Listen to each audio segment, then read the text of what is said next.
Hello my dear friends and masters, welcome back to our channel oneness vegetarianism. నా పేరు స్వప్నేశ్వరి. ముందుగా మనందరి గురువు అయిన డాక్టర్ బ్రహ్మర్షి పితామహ పత్రి సార్కి నా యొక్క అనంత కోటి ఆత్మ ప్రణామాలు. సత్యలోకవాసులకి, దివ్యలోకవాసులకి, మహాకరణ లోకవాసులకి, నక్షత్ర లోకవాసులకి, ఏంజల్స్కి, మహావతార్ బాబాజీకి, బుద్ధ భగవానుడికి, రామ్తా మాస్టర్కి, పరమాత్మ అయిన సదానంద యోగి మహారాజ్కి, పరమ గురువులకి, పరమ గురుమండలంతటికి నా యొక్క అనంత కోటి ఆత్మ ప్రణామాలు. ఈ వర్తమాన క్షణంలో ఉన్న విశ్వ చైతన్యానికి, నా స్వయానికి కూడా అనంత కోటి ఆత్మ ప్రణామాలు. మరి రోజులాగానే ఈరోజు కూడా మరింత జ్ఞానాన్ని, విజ్ఞానాన్ని షేర్ చేయడానికి శాంతా మేడంకి సాదరంగా వెల్కమ్ చేసుకుందాం masters. Madam welcome. Madam welcome to our session. Madam over to you madam. Shanta madam. Thank you madam. Thank you. ముందుగా మన గురువు గారైన బ్రహ్మర్షి పితామహ పత్రి సార్ గారికి, స్వర్ణమాల పత్రి మేడంకి నా అనంత కోటి ఆత్మ ప్రణామాలు, కృతజ్ఞతలు, ధన్యవాదాలండి. అలాగే వన్నెస్ వెజిటేరియనిజం వ్యవస్థాపకురాలైన స్వప్నేశ్వర్ మేడంకి ఆత్మ ప్రణామాలు, కృతజ్ఞతలు, ధన్యవాదాలు. విశ్వంలోని గురువులందరికీ ఆత్మ ప్రణామాలండి. అలాగే నా తల్లిదండ్రులు, నాకు జన్మనిచ్చిన తల్లిదండ్రులకు, రామకృష్ణ పరమహంస గారికి, అలాగే నాకు ఎంతగానో సహకరిస్తున్న నా కుటుంబ సభ్యులకి ధన్యవాదాలు, కృతజ్ఞతలు, ఆత్మ ప్రణామాలండి. ఈరోజు మొన్న రెండు రోజులు మేడం బ్లావెట్స్కి అనే పుస్తకాన్ని చదువుతున్నానండి. ఇది 3వ రోజు. Thank you.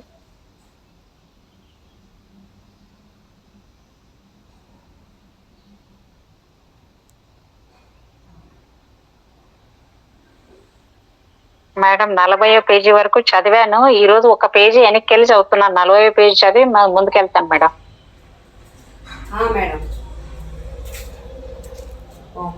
ఆనాటి అనుభవాలు మేడం బ్లావెట్స్ కి ఇలా జ్ఞాపకం చేసుకుంది. ఆ రోజుల్లో నేను మౌంట్ లెబనాన్ లో డ్రూజన్ రహస్య స్థావరాలలో ఉన్నాను. అక్కడ మాస్టర్లు, పర్షియన్ ముల్లాలు, రకరకాల మార్మిక వేత్తలతో నాకు సంబంధం ఏర్పడ్డది. తర్వాత ఆమె జబ్బులు నెమ్మదిగా తగ్గిపోసాగాయి. అతీంద్రియ శక్తుల విజృంభణ తగ్గింది. ఆత్మపై పట్టు దొరికింది. మనస్సుపై నియంత్రణ ఏర్పడ్డది. అది శాంతి పర్వం. యోగి ప్రగతికి అది నిదర్శనం. ఏర్పడవలసిన స్వస్థితి అది.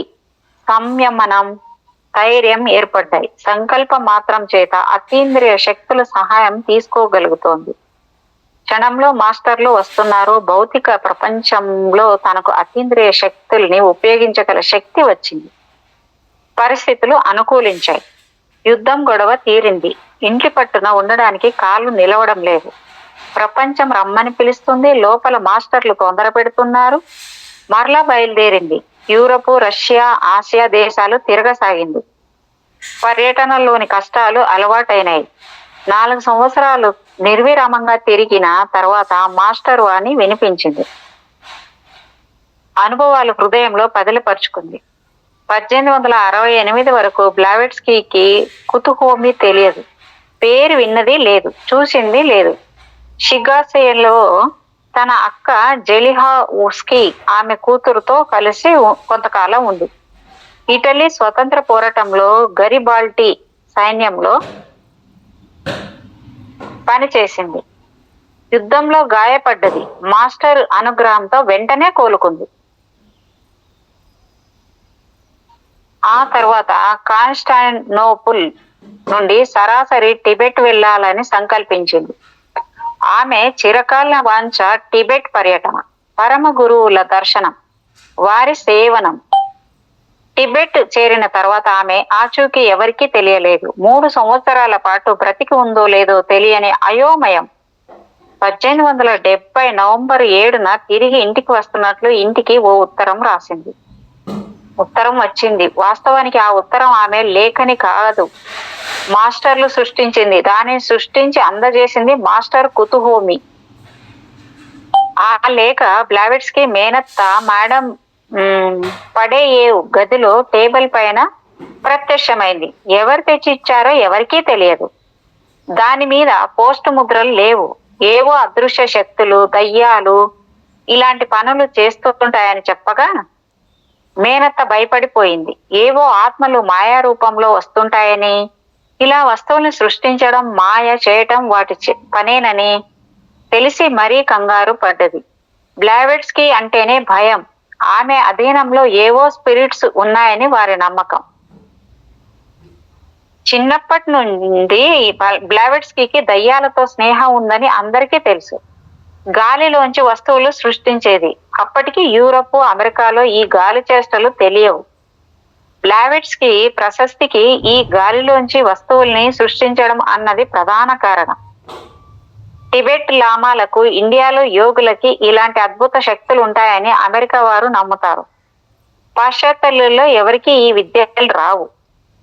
టిబెట్లోని షిగాట్సేలో మార్మిక విద్యలు నేర్పిన తర్వాత బ్లావెట్స్కీ యూరప్ చేరింది. సైప్రస్, గ్రీసులో ఉండగా గ్రీకు మాస్టరు ఇల్లారిని కలిసింది. ఈజిప్టు నౌకలో ప్రయాణిస్తుండగా మందుగుండు పేలిన ప్రమాదంలో చాలా మంది చనిపోయారు. బ్లావెట్స్కీ కట్టుబట్టలతో ఒడ్డున పడ్డది. అందరూ చనిపోయినా తనని ఎవరు రక్షించారో, ఎవరు ఒడ్డుకు చేర్చారో ఆమెకు తెలియలేదు. రష్యాలో బంధువుల నుండి ఆర్థిక సహాయం అందే వరకు ఈజిప్టులో చాలా కష్టాలు అనుభవించింది. కైరోలో ఉన్న 4 మాసాల కాలంలో తన అతీంద్రియ శక్తుల్ని బయట పెట్టవలసి వచ్చింది. ఆత్మలతో పునర్జన్మ సిద్ధాంతం పైన చాలా ప్రయోగాలు జరిపి పరిశోధన చేసింది. ఆత్మల్ని పిలిచి వాటి పూర్వజన్మ వృత్తాంతాలు చెప్పించేది. ఆత్మలు అందరి మీదికి రావు. చాలా పవిత్రంగా జీవిస్తున్న వారు మీడియం కావాలి. ఆ దేశంలో అలాంటి మంచివారు దొరకలేదు. పోనీ తన పైకి తెప్పించుకోవచ్చు. ప్రయోజనం ప్రశ్నించే వారికి ఆత్మజ్ఞానం ఉండేది కాదు. అక్కడ ఎవరికి ఆత్మజ్ఞానం లేదు. మీడియం అయిన వాడు అమాయకుడై ఉండాలి. శూన్యం కాగలగాలి. పృచ్ఛకులు ధైర్యం కలవారే ఉండాలి. దయ్యం అంటే స్పిరిట్ రాగానే పారిపోయే వారితో ప్రయోజనం ఉండదు. తిరిగి వాళ్ళు పిలిచినా, అరిచి గీ పెట్టినా ఆత్మలు రావు, పలకవు. దయ్యాలు వారు చెప్పిన మాట వినవు, సమాధానం చెప్పవు.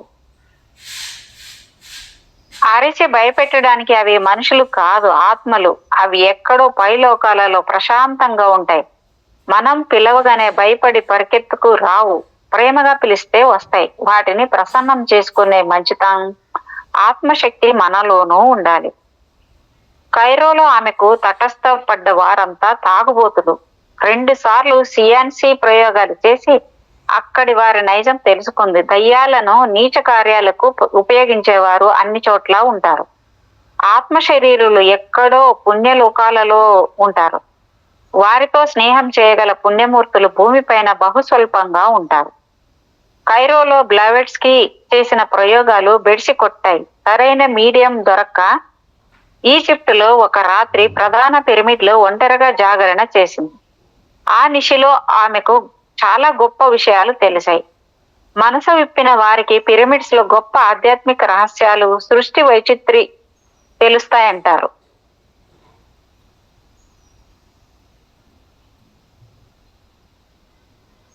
అంటే అక్క హోవ్స్కీ అంటే అక్క డైరీలోంచి కొన్ని సమాచారం ఇక్కడ రాశారండి. 6th అధ్యాయము. జెలివోస్కీ మేడం బ్లావెట్స్కీ అక్క.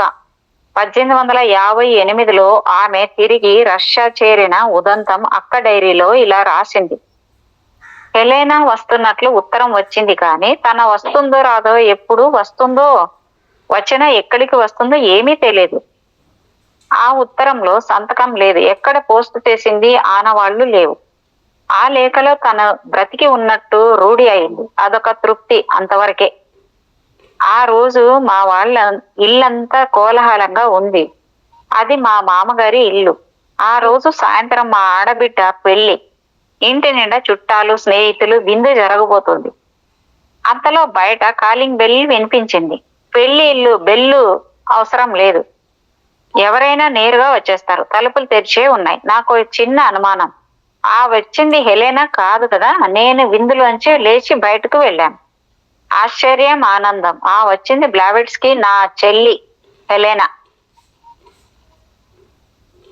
గట్టిగా అరిచి కావలించుకున్నాను. నా కళ్ళ వెంట జలజల కన్నీరు. ఎంత కాలమైంది చూసి, ఎంత మారిపోయింది. ఆ ఆరిందా అయింది. హెలెనా నీలి కళ్ళంటే నాకు ఇష్టం. దాని కళ్ళల్లో ఆనందం, విషాదం ఏదీ తెలియదు. నిబ్బరం ఎక్కువ. ఎందుకు ఆనందం, ఎందుకు విషాదం అంటుంది. దానిని వెర్రి వేదాంతం దానిది వెర్రి వేదాంతం. మనిషి ఎంత మారినా హెలెనా కళ్ళు చూసి గుర్తించవచ్చు బ్లావెట్స్కీ అని. తన కళ్ళు విచిత్రంగా మెరుస్తుంటాయి. ఆ చూపులో వాడి వేడి ఉంటుంది, వెలుగు కనిపిస్తుంది. సరాసరి నా గదికి తీసుకువెళ్ళాను. విందు సంగతి, పెళ్లి సంగతి మర్చిపోయి చాలా సేపు కబుర్లు చెప్పుకున్నాం. ఎన్నెన్ని విషయాలో చెప్పింది. నాకు ఏవీ తెలియవు. ఆ సాయంత్రానికి బ్లావెట్స్కీ వచ్చిన సంగతి, తన అతీంద్రియ శక్తుల గురించి అందరికీ తెలిసిపోయింది. తను మేలుకొని ఉన్నా, నిద్రపోతున్నా తనని ఏవో స్పిరిట్స్ కాపలా కాస్తుంటాయట. తన చుట్టూరా కనిపించని దయ్యాలు తిరుగుతున్నట్లే ఊహించుకోసాగారు. నిజంగా ఏవో శబ్దాలు వినిపించేవి. ఎవరో తిరుగుతున్నట్లు అనిపించేది.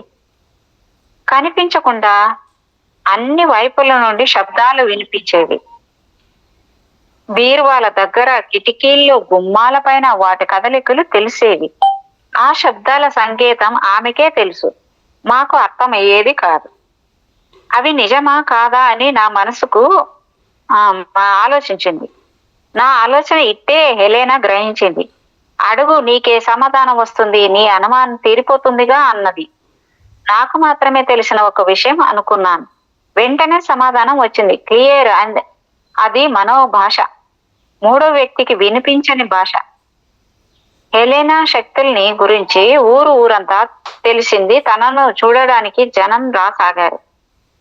రాత్రి అని పగలని లేదు. కేవలం జరిగిపోయిన సంఘటనలే కాదు, జరిగిపోయేవి చెప్పేది, జరగబోయేవి చెప్పసాగింది. కాలజ్ఞాని తన ఉన్న చోటు నుండి కదలకుండా దూరంగా ఉన్న వస్తువుపై దృష్టి నిలిపి దానిని గాలిలోకి లేపేది. ఇక్కడి వస్తువు అక్కడికి జరిపేది. అది మాత్రం తక్కువ. షోకోవ్ పట్టణంలో ఎక్కడ చూసినా బ్లావెట్స్కీ వార్తా కథనాలే. చిత్రం ఏమంటే, బయట వాళ్ళు నమ్మినట్లు ఇంట్లో వాళ్ళు నమ్మేవారు కాదు. మా నాన్నగారికి, తమ్ముడికి అనుమానం. ఒకరోజు ఒక చిత్రమైన సంఘటన జరిగింది. హాలు నిండా జనం ఉన్నారు. పేకాట ఆడేవాళ్ళు, పియానో వినేవాళ్ళు, బుద్ధిగా కబుర్లు చెప్పేవాళ్ళు. మా తమ్ముడు లియోనిర్ ఎవరిని పట్టించుకోకుండా అటు ఇటు పచార్లు చేస్తున్నాడు. చల్లగా బ్లావెట్స్కీ కుర్చీ వెనక చేరి ఆమె మాటలు వినసాగాడు. హెలెనా చెబుతుంది. వినేవారు ఆసక్తిగా వింటున్నారు. ఇండియాలో ఈ విద్యల్ని యోగ విద్య అంటారు. అక్కడ యోగులు చాలా మంది ఉన్నారు. మామూలు జనాలకు చిన్న చిన్న విద్యలు వచ్చు. మనం తేలికగా ఎత్తగలిగిన వస్తువుకు బరువు కల్పిస్తారు. ఆ తర్వాత దాన్ని కదల్చలేం. బండరాళ్లకు బరువు లేకుండా చేస్తారు. నీళ్ల మీద, గాలిలోనూ నడుస్తారు. నిప్పు చేతిలో పట్టుకుంటారు. చేతులు కాలవు. వాటిని యోగ సిద్ధులు అంటారు. కోయి కోతలు వినేవాళ్ళు ఉంటే సరి, మా తమ్ముడి వెనక నుండి విమర్శించాడు. నిజంరా తమ్ముడు, నీకు ఆసక్తి ఉందా చెప్పు, అంతేగాని పుస్తకాల్లో చదివినవన్నీ చెప్పకు. అవి కల్పనలు. కాదు మేడం. ఏంటి మేడం? నిజంరా తమ్ముడు అంటే అవును నిజమే అన్నా ఉండాలి. కాదు మేడం, ఆమె చెప్పుతుంది నిజంరా తమ్ముడు అనేసి బ్లావెట్స్కీ. అదే అదే అదే. నీకు ఆసక్తి ఉందా చెప్పు, అంతేగాని పుస్తకంలో చదివినవన్నీ చెప్పకు అని. కల్పనలు, అసాధ్యాలు నీవు చేసి చూపగలవా? నమ్ముతాను. హాలులో అందరూ అతనికి వంత పాడారు, చెయ్యాలి, చూపించాలి అని. చూడండి, అక్కడికి నమ్మకం లేదు. అంత చేస్తున్నా కూడా ఎవరికి నమ్మకం లేదు. ఇంక ఇన్ని జరుగుతున్నా నమ్మకం లేకపోతే ఇంక మనలాంటి వాళ్ళు ఏం నమ్ముతారు మేడం? మనం ఏం ఎవరిని ప్రయత్నించి ఎవరిని మార్చలేము మేడం. తనంతగా తాను కాలమే మారుస్తుంది. తెలుసుకునే టైం రావాలి, అందుకే అనుకుంటా అందరికి. అవును, ప్రయత్నం చేస్తాను. ఖచ్చితంగా చేయగలనో లేదో నాకు తెలియదు. యోగులకు అలాంటి సిద్ధులు ఉన్నాయని తెలుసు. నాకున్నాయో లేదో తెలియదు. ఇది ప్రయత్నం మాత్రమే. చేయలేకపోతే మాత్రం నన్ను తిట్టవద్దు. మీలో ఎవరైనా వచ్చి ఆ బల్ల కదిలించండి అన్నది. ఒకతను వచ్చి చెస్ బల్లను ఎత్తి గిరగిరా తిప్పి క్రింద పెట్టాడు. నేను బల్ల పైన చూపు నిలుపుతాను. 10 నిమిషాల తర్వాత దాన్ని కదిలించండి. మధ్యలో నన్ను డిస్టర్బ్ చేయకూడదు. సరే, నువ్వు బల్లకు దూరంగా ఉండాలి, బల్లను తాకకూడదు. అలాగే అన్నది నవ్వుతూ. బ్లావెట్స్కి అసలే నీలి కళ్ళు, చూడడానికి మ్యాజిక్ నేత్రాలు అనిపిస్తాయి. దూరంగా కూర్చుని చెస్ బల్ల మీద దృష్టి నిలిపింది. 10 నిమిషాల తర్వాత చేతిలో సంజ్ఞ చేసింది వెళ్లి కదిలించమని. మొదట ఆ బల్ల ఎత్తి అవతల పెట్టిన వ్యక్తి మళ్లీ వెళ్లి ప్రయత్నించాడు. అతని వల్ల కాలేదు. బల్ల కదల్లేదు. మేకులు గాని నీళ్లలో కొట్టలేదు కదా. అతను బలమంతా ఉపయోగించి ప్రయత్నించి వెల్లకిలా పడ్డాడు. తర్వాత 5-6 ప్రయత్నించి హతాశులైనారు. చెస్ బల్ల కాదు కదా, బల్ల మీదున్న చెస్ బోర్డు కూడా కదిలించలేకపోయారు. తర్వాత బ్లావెట్స్కి తన దృష్టిని మరల్చి, ఇప్పుడు ప్రయత్నించండి అంది. ఇప్పుడు చిన్నపిల్లలు కదిలించగలిగినంత తేలికైంది. విధికి తల ఒగ్గి సామాన్యులు జీవిస్తుంటారు. ధీమంతులు విధిని ఎదురిస్తూ ముందుకు సాగుతారు. అలాంటి వారిని జాతకాలు, గ్రహాలు ఏమీ చేయవు. ఆరోగ్యం బాగుంటుందని ఆశించింది, కానీ ఆమె కంటే ముందుగానే శని అక్కడ చేరి ఆమెను స్వాగతించింది.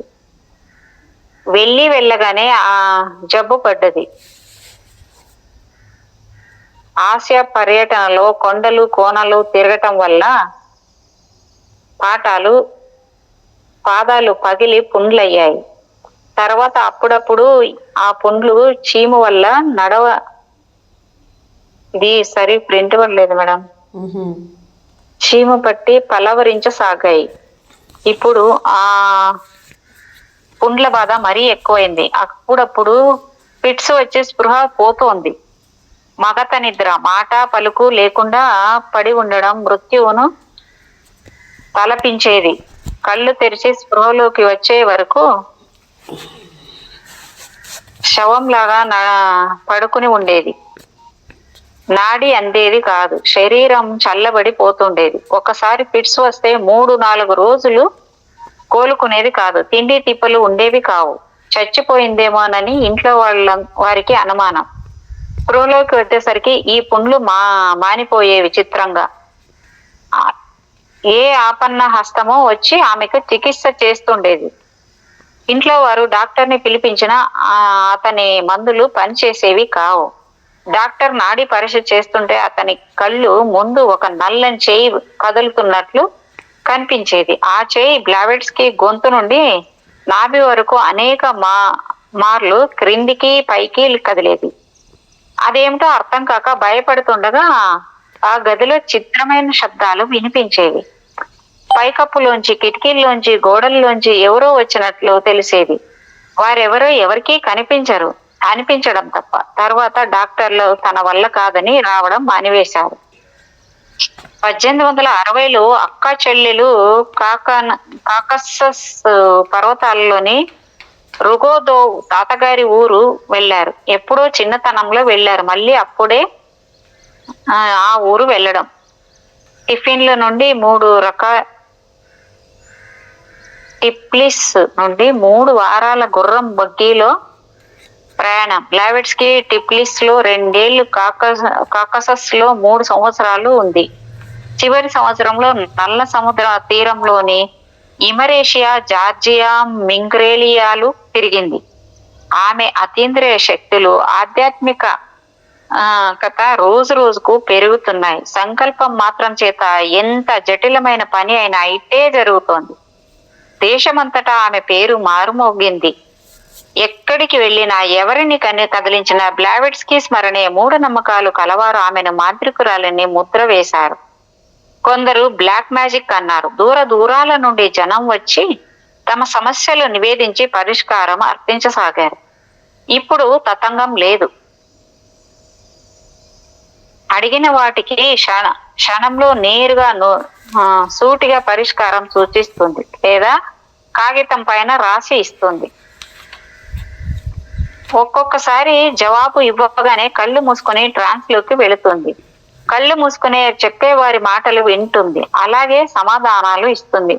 ఆమె మగతలో పడడానికి కొన్ని రోజుల ముందర ఒక సంఘటన జరిగింది. చాలా జబ్బు చేసింది. ఆమె జబ్బు ఇదని డాక్టర్లు తేల్చి చెప్పలేకపోయారు. తన ఆనాటి పరిస్థితి బ్లావెట్స్కీ మాటల్లో ఎవరో పేరు పెట్టి పిలిచేవారు. కళ్ళు మూసుకుపోయేది. తర్వాత మగత నేననిపించేది కాదు. నేను శూన్యమైపోయేదాన్ని. నేను మరెవరో, నాలో మరెవరో ప్రవేశించినట్లయ్యేది. వెంటనే కొంచెం జ్వరం వచ్చేది. ఆకలి పూర్తిగా చచ్చిపోయేది. ఏ ధ్యాస ఉండేది కాదు. దాహం అయ్యేది కాదు. రోజుల తరబడి అదే స్థితి. ఒక్కసారి అలా 4 నెలలు ఉండిపోయాను. బాగా చిక్కిపోయి శవంలాగా మారాను. ఆ సమయంలో నేను పలికే మాటలు నావి కావు. నా నోటి వెంట వెలువడే వాటి గురించి నాకు తెలియదు. ఎక్కడో సుదూర దేశంలో నేనొక పరదేశిని. నా ప్రస్తుత జీవితానికి ఆ రెండవ జీవితానికి సంబంధం లేదు. అప్పట్లో బ్లావెట్స్కీ మింగ్రాలియాలో ఒక సైనిక స్థావరంలో ఉండేది.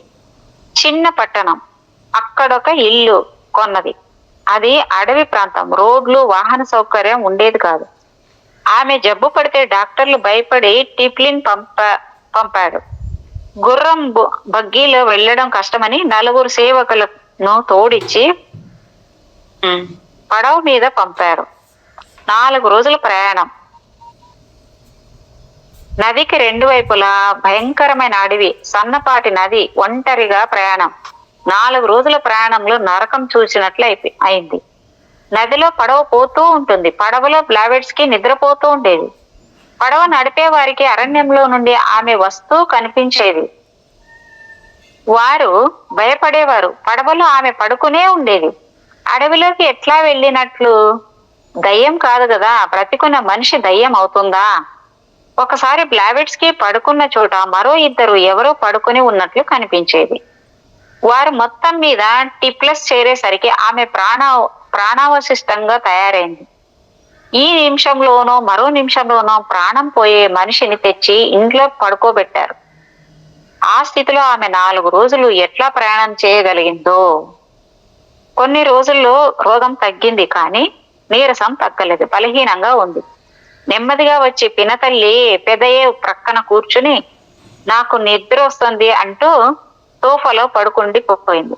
ఆమె సోఫాలోకి మారగానే ఒళ్ళు తెలియనంత నిద్ర పట్టింది. పినతల్లి రాసుకుంటూ కూర్చుండిపోయింది. అంతలో గదిలోకి ఎవరో వస్తున్న చప్పుడైంది. చూస్తే ఎవరూ లేరు, కానీ రావడం జరిగింది. ఎవరు? గదిలో బ్లావెట్స్కీ తాను ఇద్దరే ఉంది. గది నిశ్శబ్దంగా ఉంది. అయినా బరువుగా అడుగులు వేస్తున్న శబ్దాలు ఆమెకు వినిపించాయి. ఆ వచ్చిన మనిషి నిద్రపోతున్న బ్లావెట్స్కీ చెవిలో ఏదో చెప్పాడు. ఎదురుగా ఉన్న సెల్ఫ్ లోంచి ఒక పుస్తకం తీసి పేజీలు తిప్పాడు. మనిషి కనిపించలేదు. పేజీలు తిరుగుతున్నాయి. పెదయ్య కళ్ళు విప్పి ఆశ్చర్యంగా చూసింది. బీరువాలో ఆ పుస్తకం యథాస్థానంలో ఉంచి వెళ్ళిపోయాడు ఆ వ్యక్తి. అదృశ్య మానవుడు. ఆమెకు భయం కన్నా ఎక్కువ ఆశ్చర్యం కలిగింది. కుర్చీలోంచి లేచి వచ్చి బ్లావెట్స్కీని లేపబోయింది. అంతలో దూరంగా ఉన్న కుర్చీ ఒకటి కదిలి బ్లావెట్స్కీ దగ్గరగా వచ్చింది. ఆ కుర్చీలో ఎవరున్నారు? ఏదో గుసగుసలు బ్లావెట్స్కీతో. ఆ తర్వాత బ్లావెట్స్కీ కళ్ళు తెరిచింది. ఆ సంఘటన తర్వాత ఈ పిల్ల ఎంత తొందరగా వెళ్ళిపోతే అంత బాగుండును అనుకుంది ఆంటీ. బ్లావెట్స్కీ ఆరోగ్యం త్వరగానే చక్కబడ్డది. వెంటనే ఇటలీ బయలుదేరి వెళ్ళిపోయింది. ఆమె ఆధ్యాత్మిక స్థితి స్థిమితపడ్డది. ఆ తర్వాత ఎలాంటి అపస్వరాలు లేవు. 7వ అధ్యాయం. ప్రపంచం పిలిచింది. ప్రపంచాన్ని ఉద్ధరించాలనుకునే వారి కళ్ళు ఎప్పుడూ నెత్తి మీద ఉంటాయి. క్రిందికి చూడరు. వారికి నేల మీద మనుషులు కనిపించరు. ప్రతి క్షణం ప్రపంచం తమని పిలుస్తున్నట్లే కలలు కంటారు. ఒక చోట కాలు నిలపదు. బ్లావెట్స్కీ విషయంలో ఒక వ్యక్తికి మేలు చేయడం కాదు, ఒక దేశాన్ని ఉద్ధరించడం కాదు, ప్రపంచాన్ని సమూలంగా మార్చాలి. నవ చైతన్యంతో మనుషుల్ని ఉక్కిరి బిక్కిరి చేయాలి. కనిపించని మాస్టర్లతో మంతనాలు, ఇంకా సరైన శిక్షణ లభించలేదు. గైడెన్స్ అందడం లేదు. ఆశ చవడం లేదు. ఎక్కడికి పోవాలి, ఏం చేయాలి, ఎక్కడ పని ప్రారంభించాలి. అంతరాత్మ సతాయిస్తోంది. ఒక ప్రక్క పరమాత్మ సిగ్నల్ ఉండడం లేదు. తెగించి 1865లో మళ్ళీ బయలుదేరింది. Balkans, Greece, Egypt, Syria, Italy దేశాలు చుట్టి 1868 నాటికి ఇండియా చేరి టిబెట్ లో ప్రవేశించగలిగింది. ఆమె గమ్యం టిబెట్. 1870లో బ్లావెట్స్కీ మేనత్త ఫెడయేవ్ ఇలా రాసుకుంది: నా మేనకోడలు హెలెనా ప్రపంచ పర్యటనలో ఉన్నప్పుడు తన సమాచారం ఏమీ తెలిసేది కాదు. తను వస్తున్నట్లు రాసిన ఉత్తరం మాస్టర్ కుతుహోమి సృష్టి. ఆ ఉత్తరం ఎవరో తెచ్చి ఇచ్చి అంతలో మాయమైపోయారు. కుతుహోమి గారి శిష్యుడై ఉంటాడు. హెలెనా తను చాలా మంది మాస్టర్లను కలిసినట్లు రాసింది. ఆ లేఖల్ని బట్టి మాస్టర్లు ఉన్నట్లే. 1871 బ్లావెట్స్కీ రాసిన ఉత్తరం ప్రకారం అప్పుడే ఇండియా నుండి గ్రీసు చేరింది. స్పిరిట్ సొసైటీ ఒకటి ప్రారంభించిందట. ఎన్ని కష్టాలు ఎదురైనా, ఎవరెంత నిష్ఠూరాలాడినా అనుకున్న పని చేస్తుంది. ఇక్కడ ఎవరికీ ఏమీ తెలియదు. నాకేమి నష్టం లేదు. ఉత్తినే కూర్చోను, రంగంలోకి దిగాలి, కష్టపడాలి. శ్రమించకపోతే ఫలితం ఉండదు. ఇంగ్లాండు, ఫ్రాన్స్లోనూ ఆదరణ లభించలేదు. ఒక్క మీడియం కూడా దొరకలేదు. స్పిరిట్ సొసైటీలో చేరవచ్చిన వారంతా శృంగార పురుషులు, తాగుబోతులు. ఈజిప్టులో ఒకే ఒక పెద్ద మనిషి బ్లావెట్స్కీ ప్రతిభను గుర్తించి అభినందించాడు. నేను మేడంకు 2 చిన్న బాక్సులు చూపించాను. ఒక బాక్సులో ఒక చిత్రపటం, రెండవ దానిలో ఒక వెంట్రుక పెట్టి మూసివేశాను. ఆ 2 బాక్సుల్లో ఏముందో చెప్పగలరా అని అడిగాను.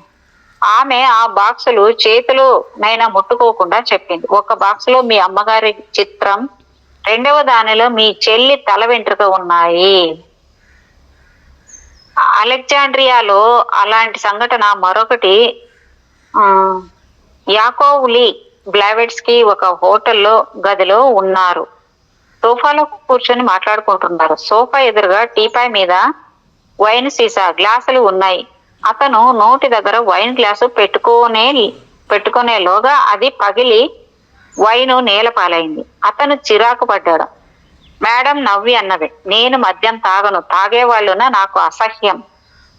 అవును, తమరు తాగడానికి మరీ ప్రయత్నించినా ఆ గ్లాసు ముక్కలవుతుంది, తప్పదు.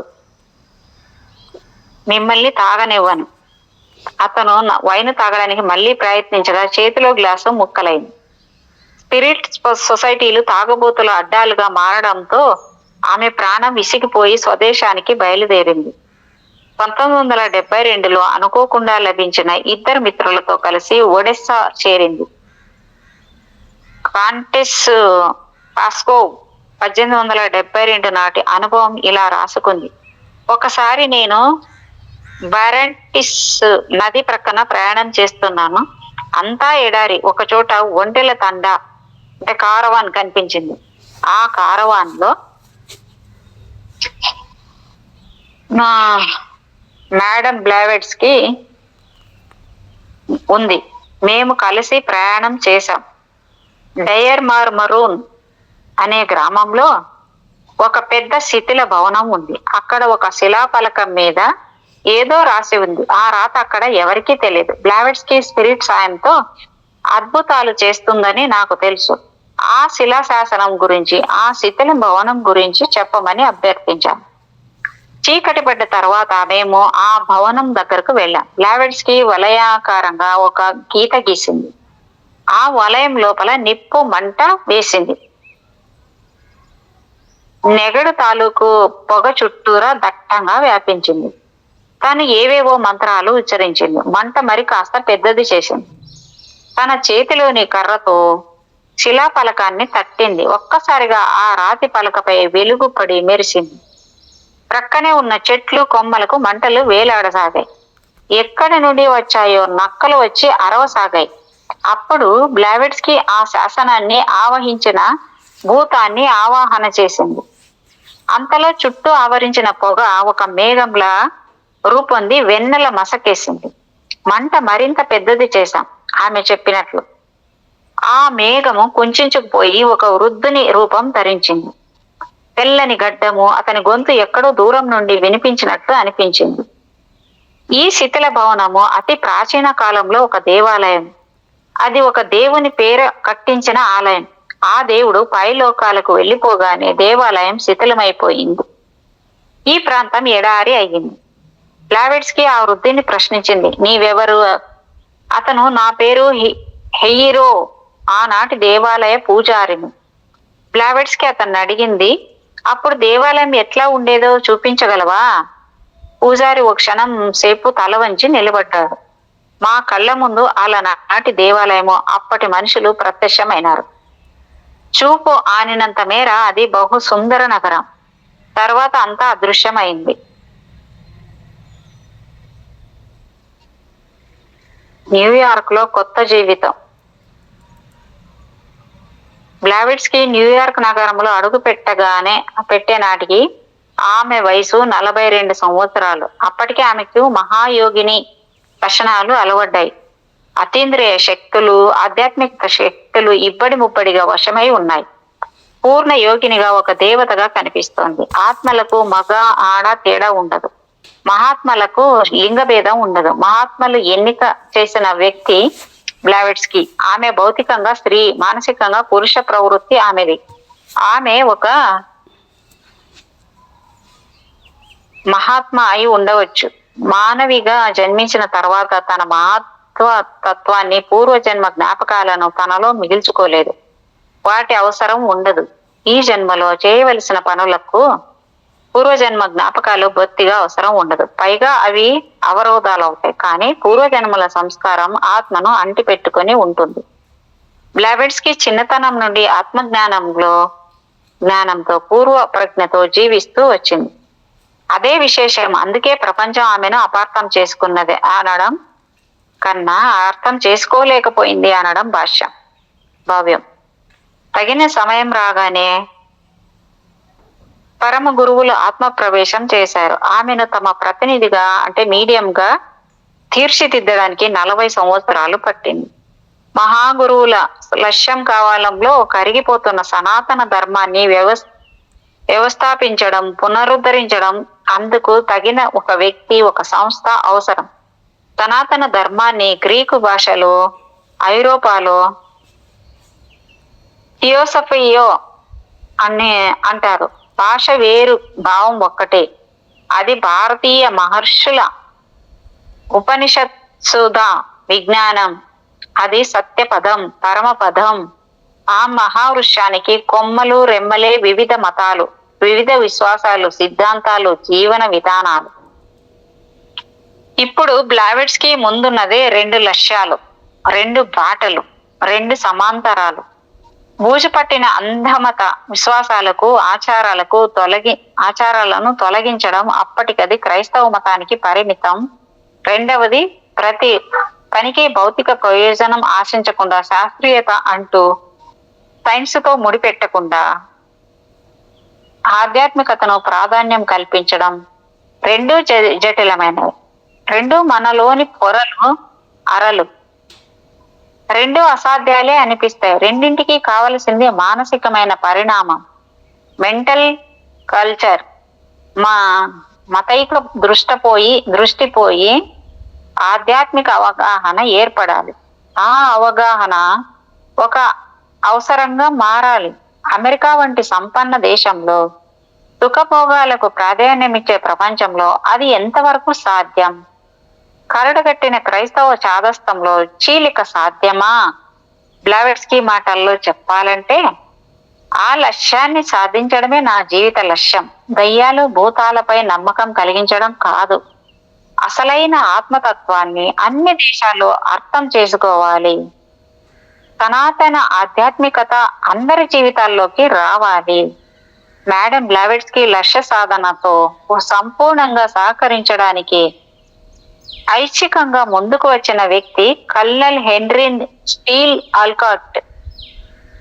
నీతి నిజాయితీ గల వ్యక్తి, సివిల్ వార్లో పనిచేసిన మానవత్వం ఉన్నవాడు, ఆధ్యాత్మికత తెలిసినవాడు. ప్రస్తుతం న్యూయార్క్ లో న్యాయవాది వృత్తిలో ఉన్నాడు.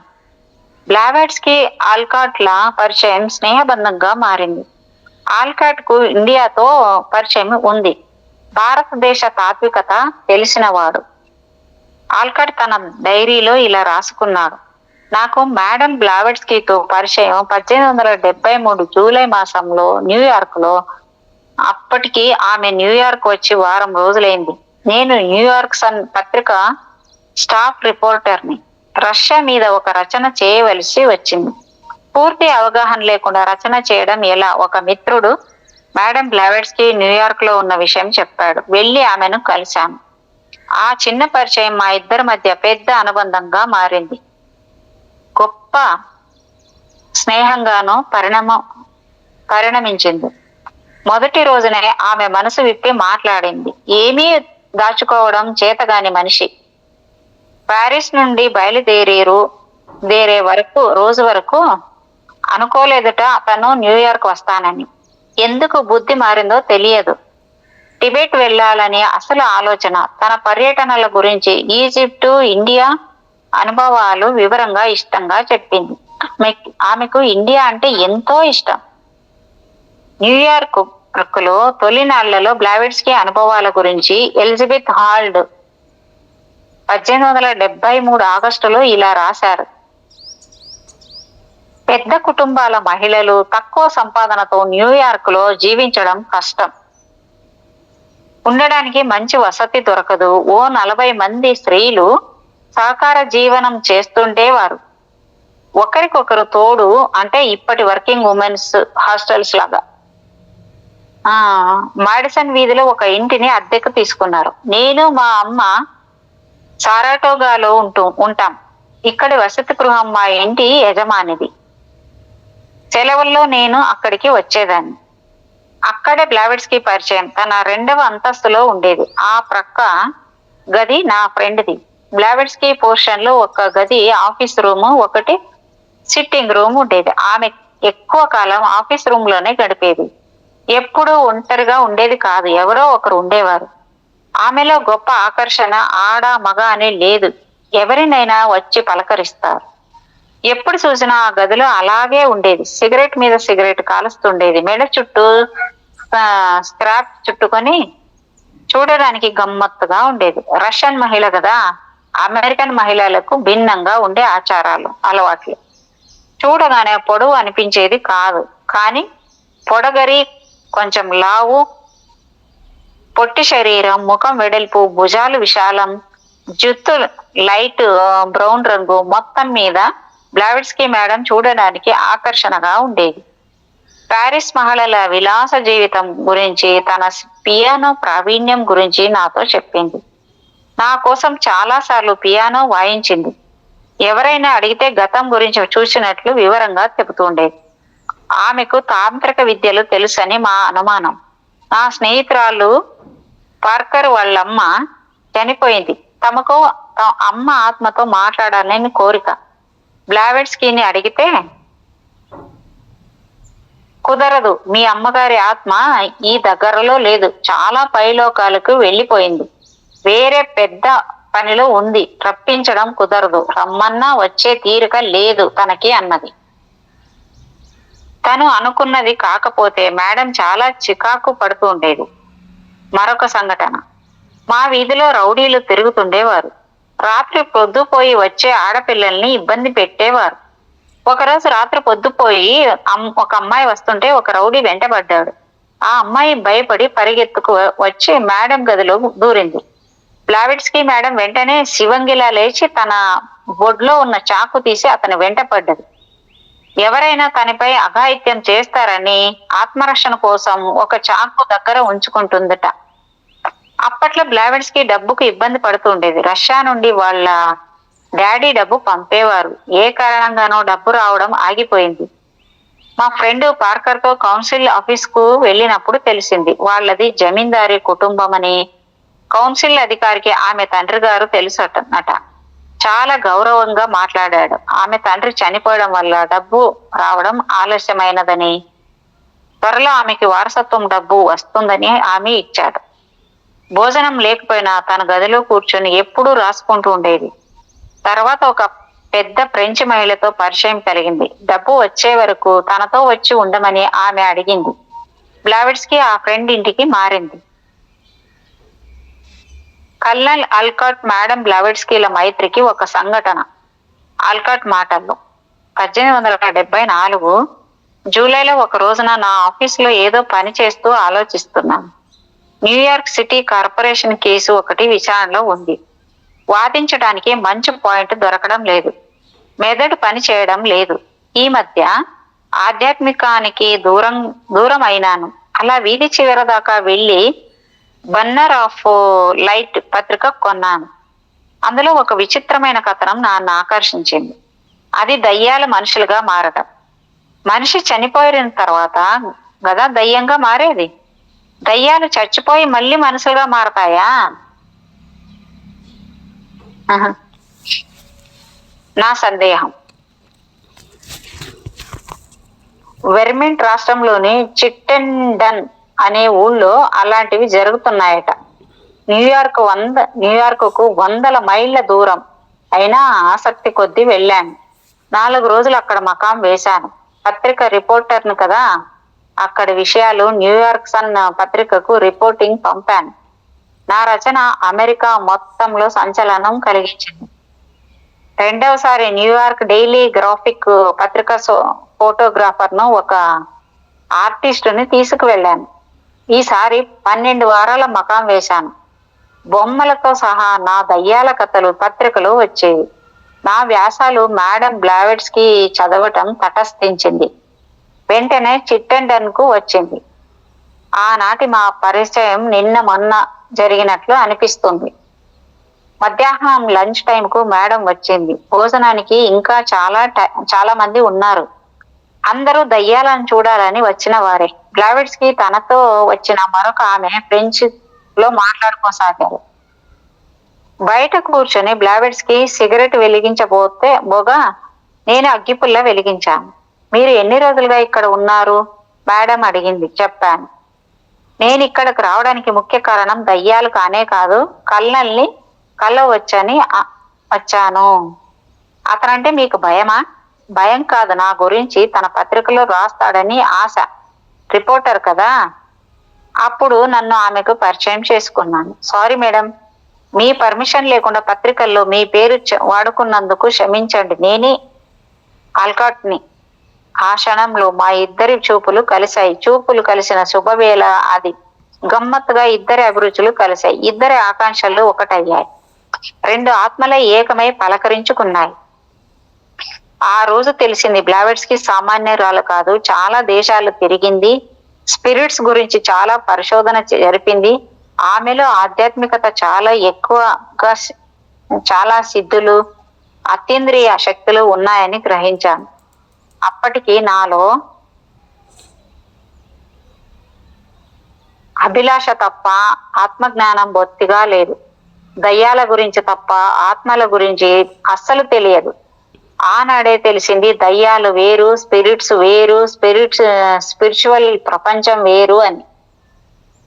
అక్కడ మీడియంగా వ్యవహరిస్తున్న వ్యక్తి పేరు ఎడ్డీ. రోజు సాయంత్రం పూట దుకాణం తెరిచేవాడు. మేడ పైన పెద్ద హాలు ఉంది.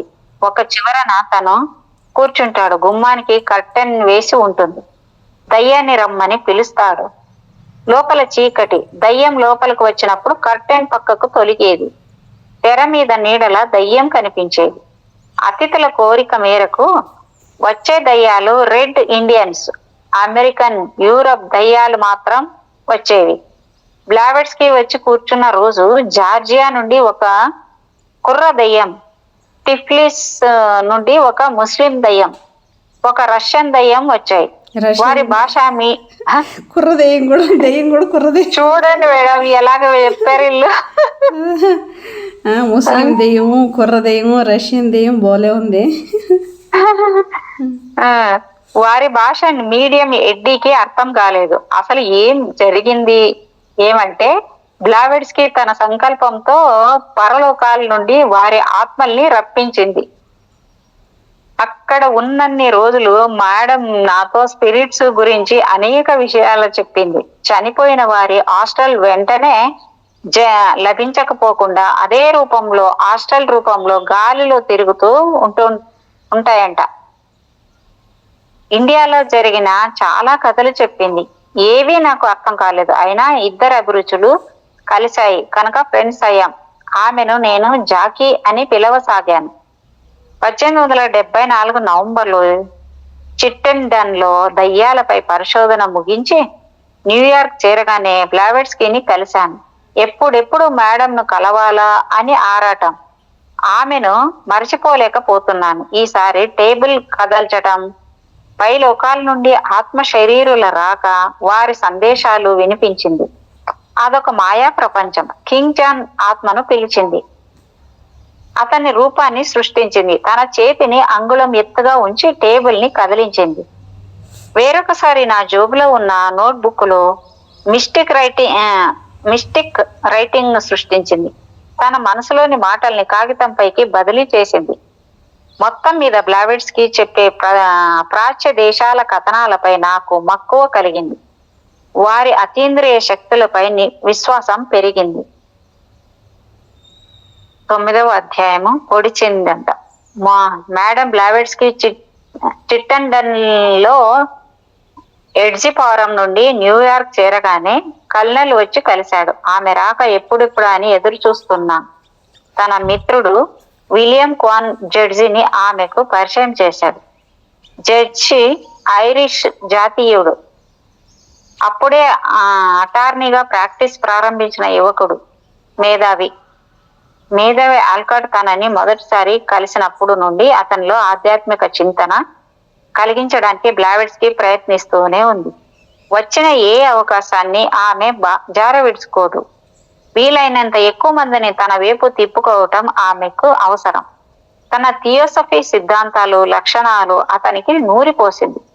కానీ ఆల్కాట్ లో స్పందన ఆశించినంతగా ఉండేది కాదు. చివరకు తన మనసులోని మాట కుండ బద్దలు కొట్టినట్లు చెప్పింది. మిస్టర్ ఆల్కాట్, నేను అమెరికా వచ్చింది మోజుపడి కాదు. ఎడ్సీ బ్రదర్స్ ను కలవడం ఏదో నేర్చుకోవాలని కాదు. అవన్నీ నాకు వచ్చిన విద్యలే. నీకు కొంత ఆత్మ సంస్కారం ఉందని నాకు అనిపించింది. నీకు స్పిరిట్స్ తోనూ పరిచయం ఉందని నాకు తెలుసు. ఆధ్యాత్మిక అవగాహన లేకుండా, ఆకల్టలిజం పై ప్రేమ లేకుండా స్పిరిట్స్ తో చెలిమి ప్రమాదకరం. గంటలు మోసగించడం, మనసులోని ఆలోచనలు చదవడం, మిస్టిక్ రైటింగు, అతన్ని పిలిచి మాట్లాడటం వంటివి గొప్ప విషయాలు కావు. ఎవరైనా చేయవచ్చు కాస్త మనసు పెడితే. భౌతిక ప్రపంచంలో సహజంగా జీవిస్తూ కూడా ఆస్ట్రల్ శక్తుల్ని సంపాదించ వీలుంది. అది విరోధం కాదు. నాకు 4 సంవత్సరాల వయసు నుండి ఈ విద్యలలో ప్రవేశం ఉంది. ఆ పనులన్నీ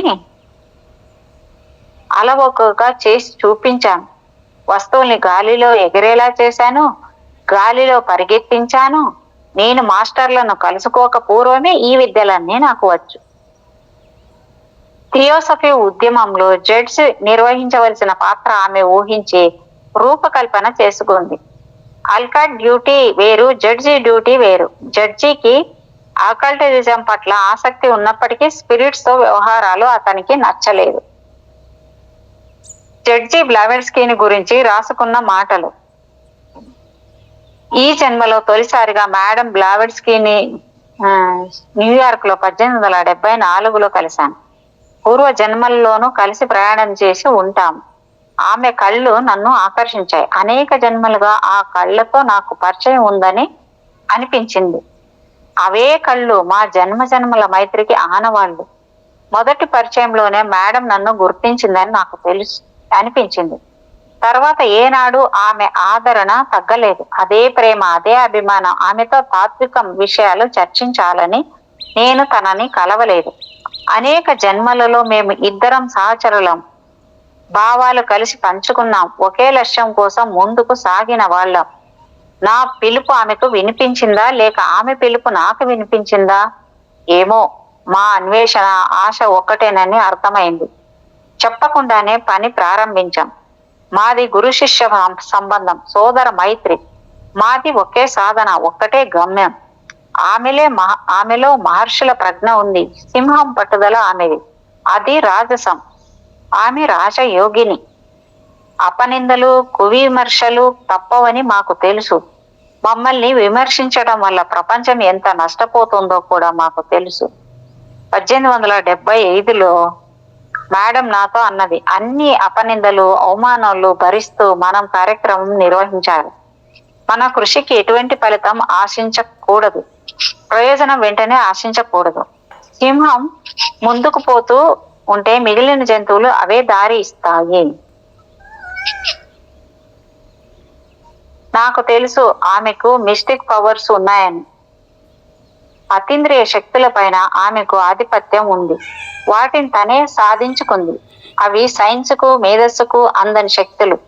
తన శక్తులకు ఆమె ఎప్పుడూ గర్వపడలేదు. వాటిని ప్రదర్శించి లబ్ధి పొందాలని భావించలేదు. తన లక్ష్యం అతీంద్రియ శక్తులు సంపాదించడం, నేర్వడం కాదు. మానవతను కమ్మిన మత్తు వదిలించాలి. మనిషిని చైతన్యపరచాలి. దివ్య జ్ఞానం కలిగించాలి. మానవత్వాన్ని ఉద్ధరించాలి. ఒక మెట్టు పైకి చేర్చినా చాలు, కొద్ది మందికైనా ఈ సాటరిక్ పరిజ్ఞానం కలిగించగలగాలి. అందుకు తగిన శిక్షణ ఇవ్వాలి. ఆ లక్ష్యం సాధించాలంటే ఒక సొసైటీ అవసరం. ఎంత చిన్నదైనా పర్వాలేదు, ఎంత కొద్ది మంది చేరినా పర్వాలేదు. దివ్య జ్ఞాన మందిరం పునాదులు గట్టిగా ఉండాలి. ఆమె ఒక అమెరికన్ దృష్టిలో మేడం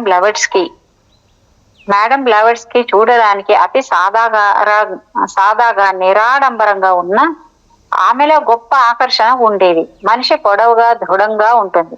నడకలో హుందాతనం, నిండుతనం, శరీరానికి మించిన తల, నుదురు, విశాలం కనుబొమ్మలు దట్టంగా ఉంటాయి.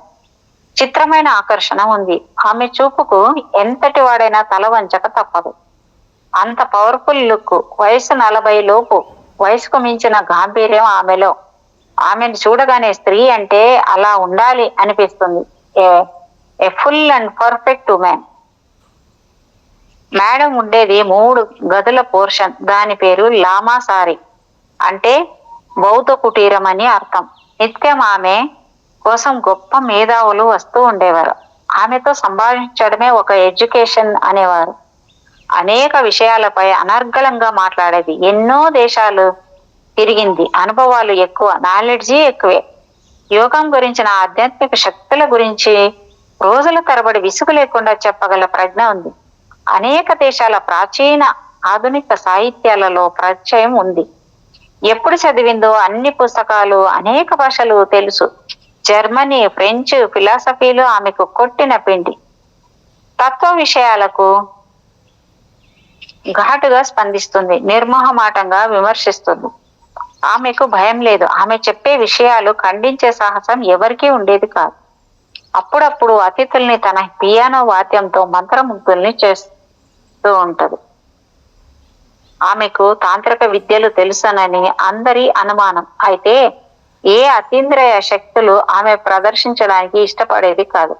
క్షుద్ర విద్యల్ని గ్రహించేది. మానసిక శక్తిని, విల్ పవర్ ను అప్పుడప్పుడు ఉపయోగించవలసి వచ్చేది. మేడం మేడం ఓకేనా? అయిపోయింది మేడం. ఇంకా ఇదొక్క పేజ్ ఉంది. సరే సరే.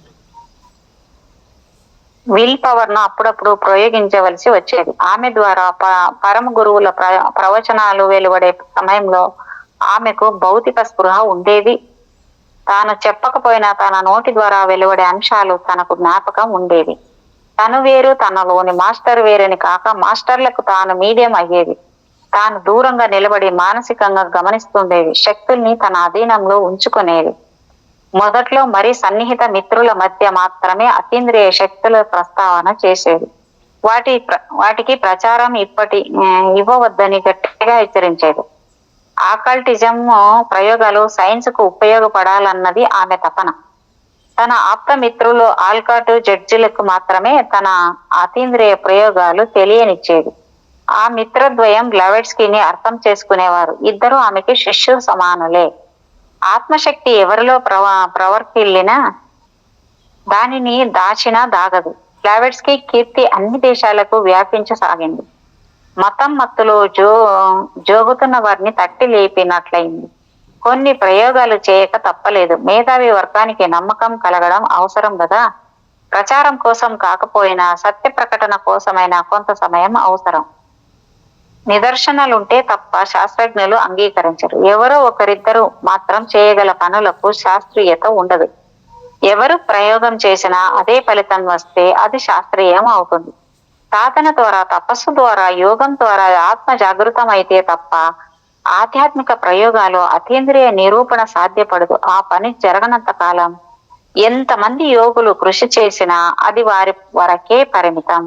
అది ఈ సాటరిక్ గానే, అంటే గుప్తంగానే మిగిలిపోతుంది. Okay madam. Okay madam thank you madam. Thank you so much madam. మీకు నా హృదయపూర్వకమైన కృతజ్ఞతలు. Thank you so much madam.